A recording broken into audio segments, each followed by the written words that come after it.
Rocket Bits. Hey everybody, welcome back. I had to split the video review of the new Citadel Tools into two different videos because they were getting kind of long there, and I didn't want to make one big 20-minute one, and then I figured maybe two different 10-minute ones would be a little bit better on everybody. You could watch half of it and then come back and watch the other half or something like that. So this is part two of the new Citadel Tool review. I'm MBG Rob Bear. Thanks for watching, and we'll get right to it.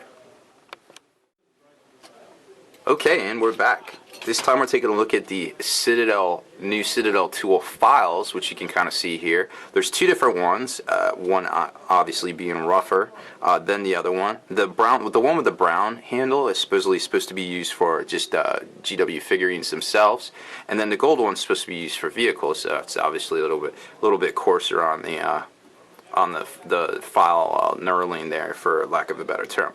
There's a common mistake that a lot of people do when filing, whereas when you're using a file, all files, from something in miniature files all the way up to the big ones that you see the people in incarceration using to try to file through their chains and things like that. They're only meant to be used in a certain direction, meaning when you're filing, you should be applying pressure and going down the length of the file over and over, and not going back and forth holding down. The files just don't work that way. They're not made to work that way, and you actually, if you do it wrong / that way, you end up serrating your piece for the most part. If it's like a metal, if it's a plastic, you're just gonna make a big mess of it. So don't make that mistake when filing. A lot of people do, and I was the same way before I went to college. I had no idea myself, so I actually learned something out of college. Hooray! Thanks, Mom and Dad. So anyways, we got another drop pod piece here. I'm on a big drop pod kick, so I didn't use these inside pieces, so we're just gonna have some fun with them. So like I said, when you're using a file, and this is the coarser one, you're always just supposed to apply pressure across the length of the file and then push down, going forward and then back, and not back and forth and back and forth. You just apply pressure as you go, and from what you can see right there, it worked rather well, obviously. And these are also supposed to do a bit of light polishing, which you can kind of, they're very fine files. I mean, when I say this one is coarse, it's not coarse by any means to a normal file, of course. So it works pretty good. I'm pretty happy with that. I mean, that's it. And it's the tool itself is a little light.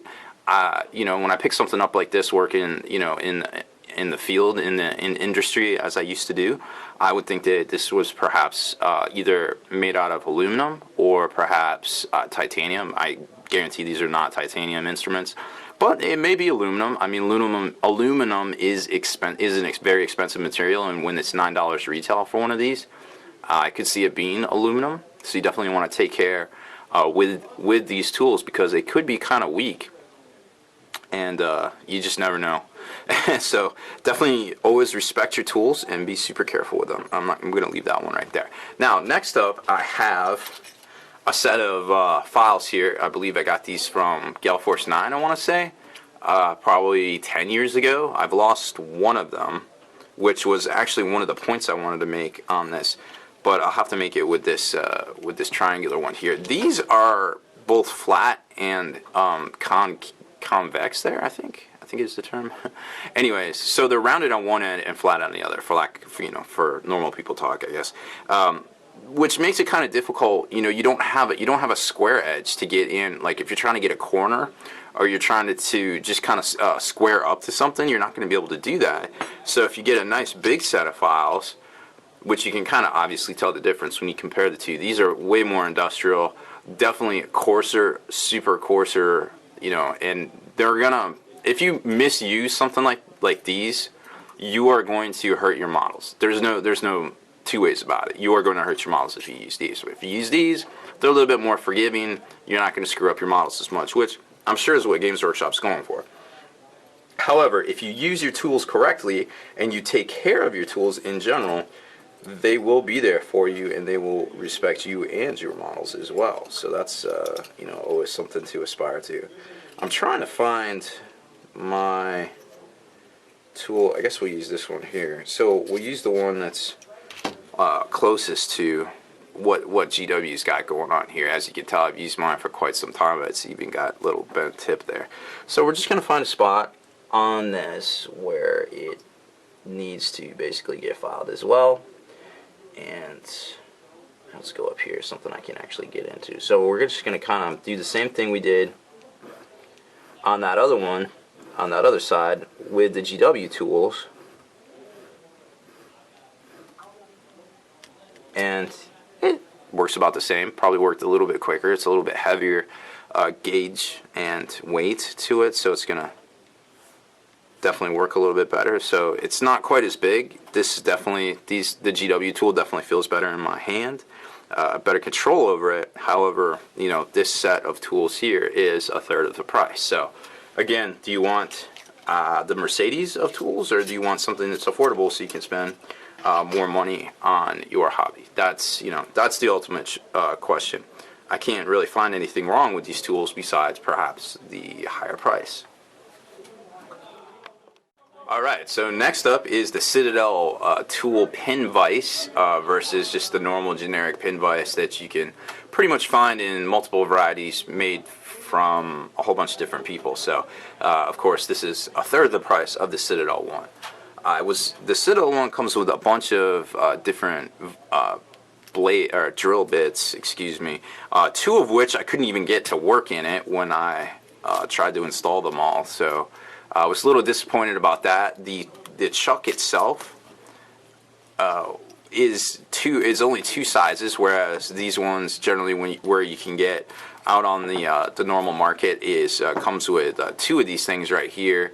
And there you can kind of see the one size and the one size right there. So it is not a one size fit all thing, especially when you have 6 different sizes of blades.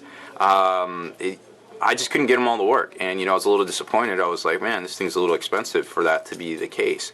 It is nicely designed, of course. I mean, this is some sort of steel here. This is your normal steel.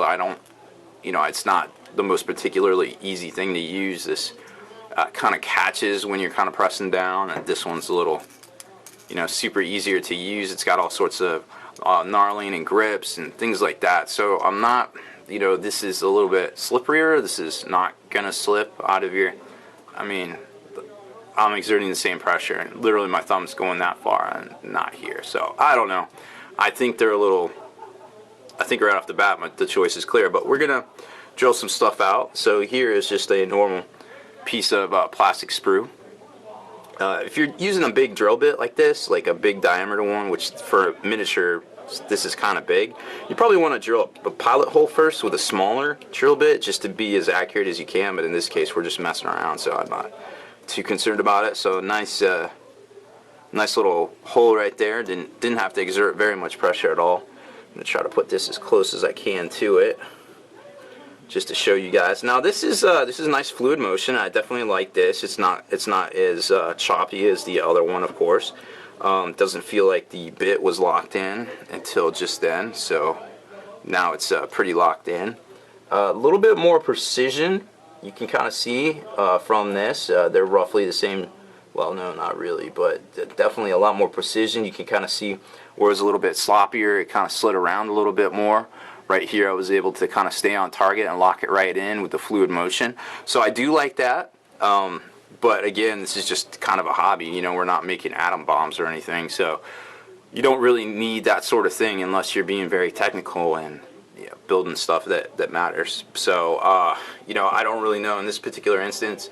A third of the price, you know, not a third of the price. I think the choice is clear on that one as well. But hey, it's up to you guys, obviously. But I'm just gonna show you what I show you. Spiky bits.